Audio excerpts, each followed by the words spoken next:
Hey everybody, it is February, let me check because I never know the date, 17th, 2010. So the last time that I updated here was on the 3rd, and that was when I had said that I had gotten my period, finally. So that was really weird because I had had bright red blood. I had made that video right after I'd gotten back from the doctor's office, and I had had bright red blood, and then it stopped and went back to spotting, so I counted that as first day. Then I had nothing but spotting the next day. I had stopped taking the Prometrium, so I then got a heavy flow on the 5th, so I actually counted that as my first day of my period rather than the 3rd, because it was consistently heavy the 5th, the 6th, and the 7th, and then I was completely finished by the 12th. So pretty much I had been spotting or bleeding for like 3 weeks. So awesome. But anyway, now that that's done, I feel obviously much better than I did in my last video.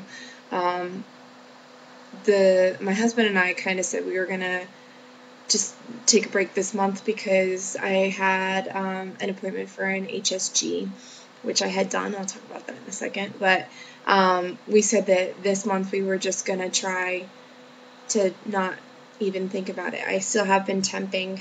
I'm still taking my metformin, but I didn't take Clomid this month at all. So basically, I went on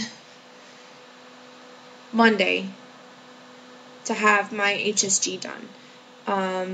And I know 100 million people have made videos about their HSG experience and how awful it was or how it wasn't that bad.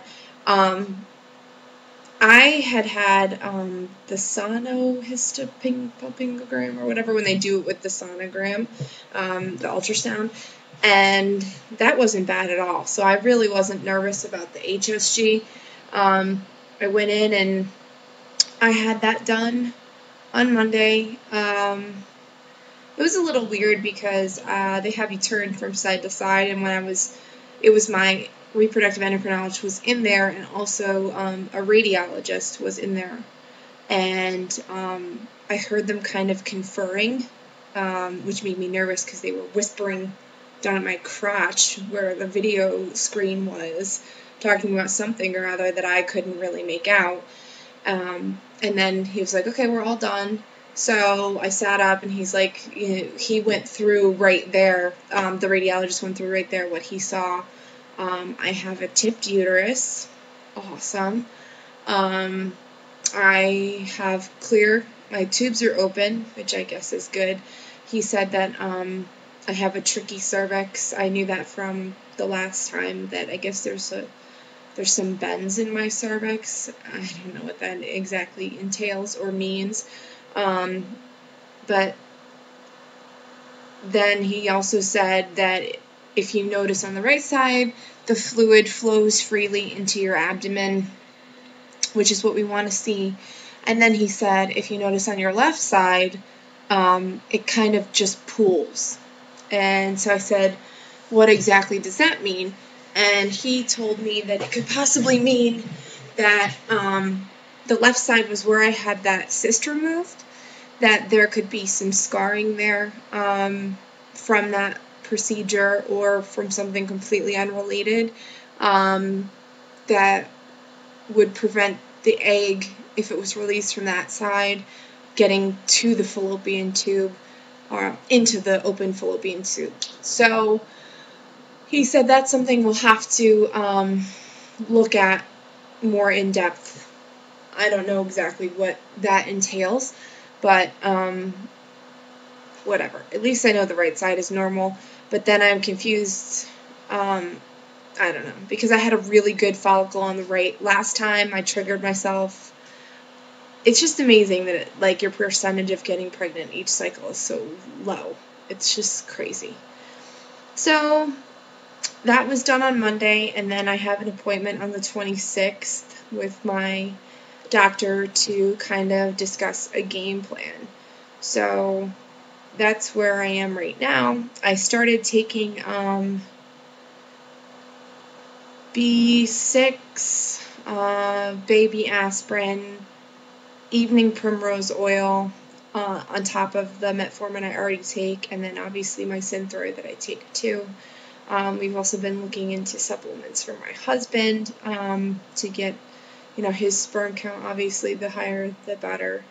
And I've noticed a big change. I know that a lot of people said that with the evening primrose oil, it can take a couple cycles to work, but I've noticed a big change in the amount of my cervical fluid. Not necessarily the quality, because I have absolutely no idea when I'm going to get close to ovulating because my cycle lengths are so long. So I normally have like 3 weeks of watery cervical mucus, and maybe I get a day or two of egg white cervical mucus. So I don't know. We'll see. So that's been helping, I guess. And then we're not really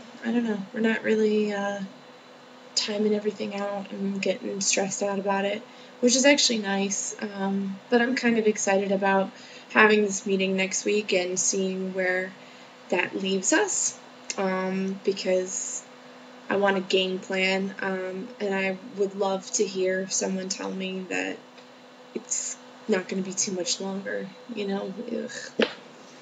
I know that there's no real way of knowing that, but it would be nice to hear someone say that they think I'm going to be successful, because I want to be successful. But I hope everyone had a really good Valentine's Day. We didn't do absolutely anything. I'm not a big Valentine's Day person. I love my husband the same every day, and I hope that I show him that without having to buy him anything.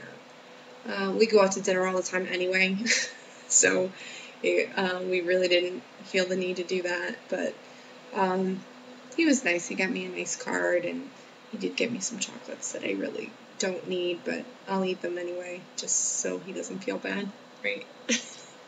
Other than that, that's really it. I hope everyone out there is enjoying these next couple weeks before we get spring, hopefully. I'm wishing, because I'm really tired of snow. And I'll talk to you later.